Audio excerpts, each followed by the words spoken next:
kita. Dalam video kali ini, cikgu akan berkongsi bab 1, subtopik 1.3, pola dan jujukan. Dalam video ini, cikgu akan kongsikan revisi ekspres, game misi ke N yang menarik dan cara penyelesaian untuk semua soalan Jom Cuba 1.3. Doa dan harapan cikgu agar kalian akan lebih bijak dan hebat selepas ini. Jom kita mula. Sekarang mari kita lihat soalan Jom Cuba 1.3. Untuk soalan ini, kita diminta untuk tentukan pola jujukan nombor menggunakan perkataan. Dalam soalan 1A, senarai nombor yang diberikan ialah 4, 12, 36, 108 dan 324. Bagaimana 4 menjadi 12? Kita darab dengan 3. Bagaimana 12 menjadi 36? Kita darab dengan 3 juga, right? Begitu juga dengan nombor seterusnya. Jadi, pola ialah mendarab nombor sebelumnya dengan 3. Sama juga untuk 1B. Bagaimana 256 menjadi 128? Kita bahagi dengan 2. Bagaimana 128 menjadi 64? Kita juga bahagi dengan 2 dan seterusnya. Maka pola ialah membahagi nombor sebelumnya dengan 2. Untuk soalan 2A, kita diberikan senarai nombor 2, 4, 8, 16. Soalan minta kita tentukan pola jujukan nombor di bawah menggunakan ungkapan algebra. Seperti dalam soalan 1, kita tentukan pola. Urutan nombor adalah menaik. Operasinya ialah mendarab. Jadi, kita mendarab nombor sebelumnya dengan 2. Jika kalian perlu tip mendalam untuk tentukan pola, sila rujuk video cikgu untuk subtopik 1.1 dan 1.2. Jika kita teliti, sebutan pertama ialah 2. Sebutan kedua ialah 2 darab 2, yang mana bersamaan dengan 2 kuasa 2, iaitu 4. Sebutan ketiga pula bersamaan dengan 2 darab 2 darab 2, iaitu bersamaan 2 kuasa 3, iaitu 8. Dan sebutan keempat ialah 2 kuasa 4, yang mana kita dapat 16. Seperti yang diminta menggunakan ungkapan algebra, kita boleh tulis pola ialah 2 kuasa N, yang mana N bermula dengan 1, 2, 3, 4 dan seterusnya. Untuk soalan 2B, caranya sama dengan soalan A. Tetapi, ada 2 jawapan yang boleh terima. Pola bagi senarai nombor ini ialah menambah 3 kepada nombor sebelumnya. Betul tak? Jadi, bagaimana kita boleh bina ungkapan algebra? Untuk sebutan pertama, kita ambil 5 kan? Kita tambah 3 darab sifar. Apa yang kita dapat? Hasilnya masih 5. Untuk sebutan kedua, kita ambil 5 juga. Kita tambah 3 darab 1. Dan kita dapat apa hasilnya? 8. Seperti nombor kedua atau sebutan kedua dalam senarai nombor. Untuk sebutan ketiga ialah 5 tambah 3 darab 2. Kita dapat 11. Begitu juga untuk sebutan keempat yang mana kita dapat 14. Maka pola ialah 5 tambah 3N yang mana N bermula dengan sifar. Mari kita lihat jawapan kedua. Pola tetap sama, iaitu menambah 3 kepada nombor sebelumnya. Ungkapan algebra, kita boleh bermula dengan N bersamaan 1. Maka sebutan pertama ialah 2 tambah 3 darab 1. Kita dapat hasilnya 5 kan? Sebutan kedua ialah 2 tambah 3 darab 2. Bersamaan 8. Sebutan ketiga ialah 2 tambah 3 darab 3 bersamaan 11. Dan sebutan keempat kita juga dapat 14. Jadi, pola ialah 2 tambah 3N yang mana N bermula dengan 1. Nampak tak? Ada 2 jawapan. Hal ini kerana N boleh bermula dengan sifar ataupun 1. As long as the ungkapan algebra memenuhi hasil dalam senarai nombor atau jujukan nombor. Untuk soalan 2C, kalian boleh pause video ini dulu dan cuba. Kemudian kita bandingkan dengan jawapan cikgu. Ya, Pola ialah menambah 3 kepada nombor sebelumnya. Ini adalah sebutan-sebutan dalam senarai nombor yang mana kita boleh buktikan dengan menggantikan n yang bermula dengan sifar. Maka pola ialah 3 tambah 3 darab n yang mana n bermula dengan sifar. 1, 2, 3 dan seterusnya. Bagi soalan 2D, pola ialah menolak 2 kepada nombor sebelumnya. Ini adalah sebutan-sebutan dalam senarai nombor yang mana kita boleh membuktikan dengan menggantikan n yang bermula dengan sifar.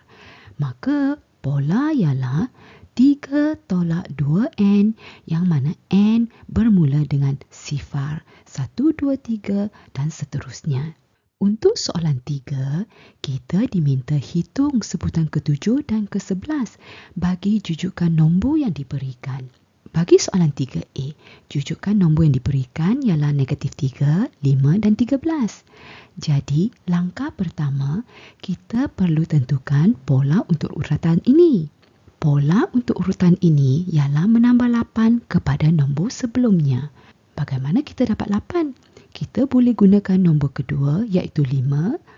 Tolak negatif 3, kita dapat 8. Begitu juga dengan 13.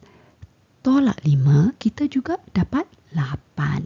Kemudian kita cuba mencari bentuk sebutan supaya padan dengan jujukan nombor yang diberikan.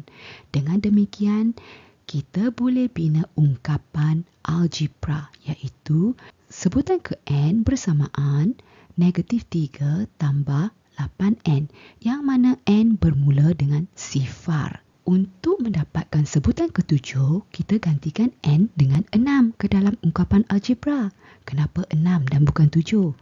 Kerana n kita bermula dengan sifar. Jadi sebutan ke-7 ialah negatif 3 tambah 8 darab 6 dan hasilnya ialah 45. Untuk sebutan ke-11, kita gantikan n bersamaan 10 ke dalam ungkapan algebra. Dan sebutan ke-11 hasilnya ialah 77. Kaedah yang sama boleh digunakan untuk soalan 3B dan 3C.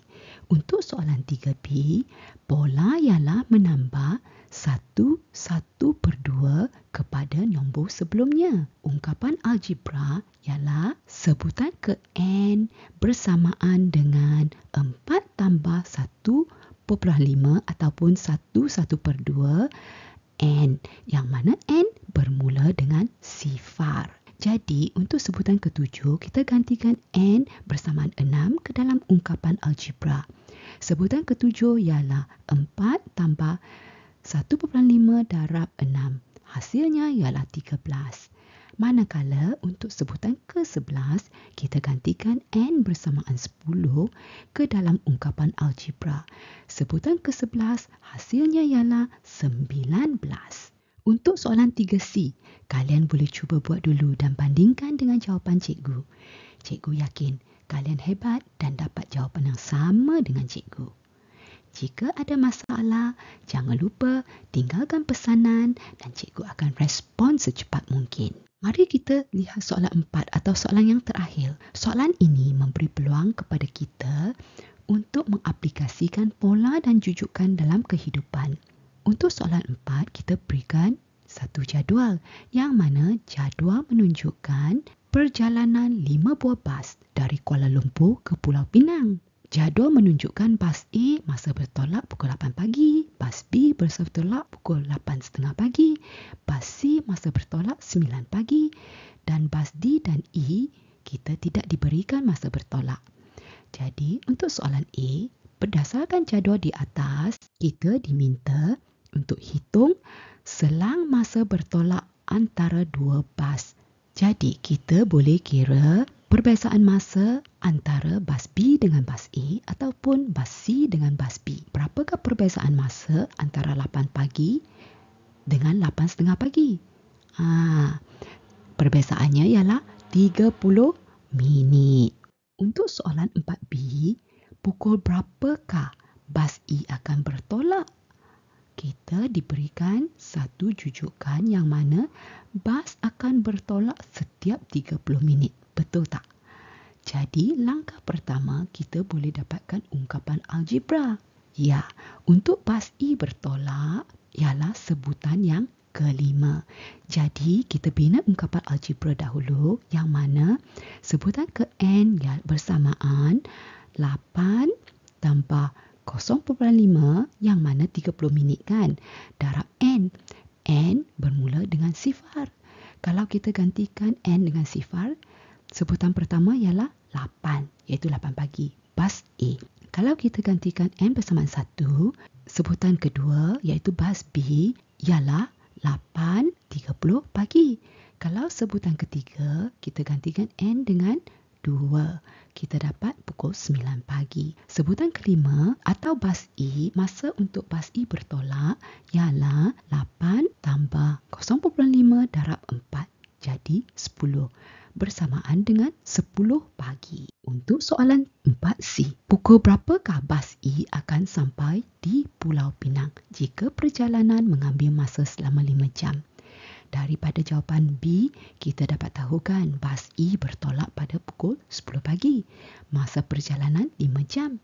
Jadi masa tiba di Pulau Pinang ialah 10 tambah 5, kita dapat 15.